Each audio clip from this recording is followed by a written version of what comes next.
सरकारको दीर्घकालीन लक्ष्य महिला र पुरुषलाई अलग अलग यात्रा गराउनु होइन। सार्वजनिक यातायातमा महिलाले भोग्दै आएका यौनजन्य दुर्व्यवहार, असुरक्षा, भिडभाड तथा आगमन सम्बन्धी व्यावहारिक कठिनाइलाई तत्काल सम्बोधन गर्ने लक्षित उपायका रूपमा ब्लू बस सेवा अगाडि बढाइएको हो।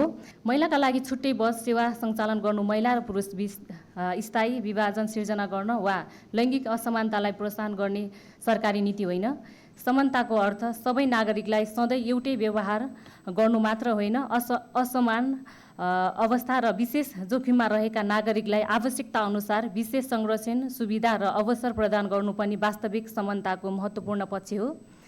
यस सेवाले महिलालाई अन्य सार्वजनिक यातायात प्रयोग गर्ने रोक लगाउँदैन र नियमित सार्वजनिक यातायात प्रणालीलाई प्रतिस्थापना गर्न पनि गर्दैन।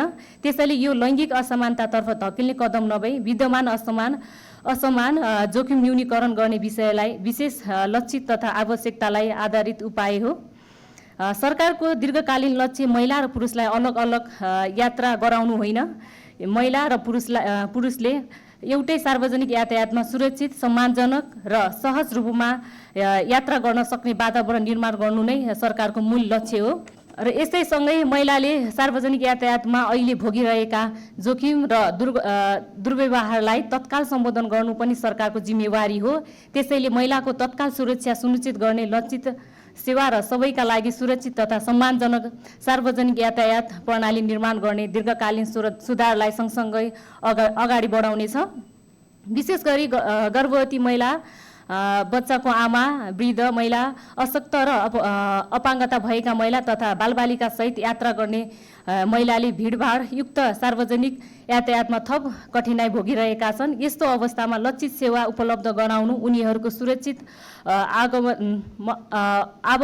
आवागमन तथा शिक्षा, स्वास्थ्य, रोजगारी लगायत सार्वजनिक सेवामा सहज पहुँच सुनिश्चित गर्ने व्यावहारिक कदम हो र सरकारले यस्तो सेवा सङ्कीर्ण वा सङ्कुचित सामाजिक सोचलाई प्रोत्साहन नगरोस् भन्ने विषयमा पूर्ण संवेदनशीलता अपनाएको छ र ब्लू बस सेवाको उद्देश्य महिलालाई सार्वजनिक जीवनबाट अलग गर्नु होइन। यसको उद्देश्य महिलालाई थप सुरक्षित र आत्मविश्वासका साथ शिक्षा, तालिम, रोजगार, स्वास्थ्य सेवा तथा आर्थिक र सामाजिक गतिविधिमा सहभागी हुने वातावरण प्रदान गर्नु हो। महिलालाई सार्वजनिक जीवनबाट सीमित गर्ने व्यवस्था सङ्कीर्ण सोच हो, तर उनीहरूको भोगाइका वास्तविक जोखिम पहिचान गरी सुरक्षित र पहुँच विस्तार गर्नु प्रगतिशील र न्यायपूर्ण कदम हो।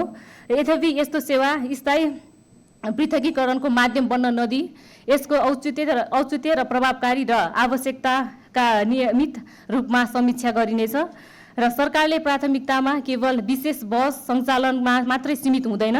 सार्वजनिक यातायातलाई सबैका लागि सुरक्षित, मर्यादित र उत्तरदायी बनाउने दीर्घकालीन सुधारका कार्यक्रमहरू समेत समानान्तर रूपमा अगाडि बढाइरहेका छन्।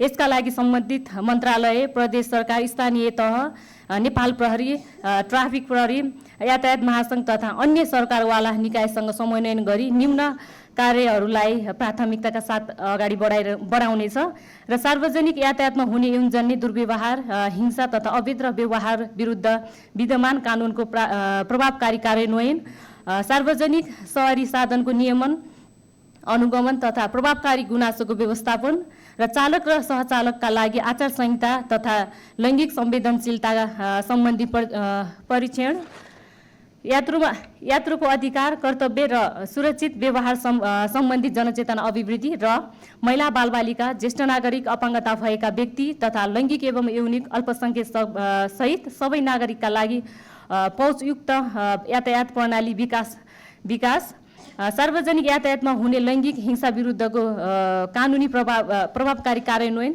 र सार्वजनिक यातायातमा CCTV ड्यास स्क्याम जडान गर्ने तथा राइड सेयरिङ एपहरू SOS बटम जडान गर्ने लगायतका प्राविधिक आधारित सुरक्षा निगरानी प्रणाली तथा गुनासो व्यवस्थापन संयन्त्रलाई थप प्रभावकारी बनाउने कार्य सरकारको निरन्तर प्राथमिकतामा रहेका छन्।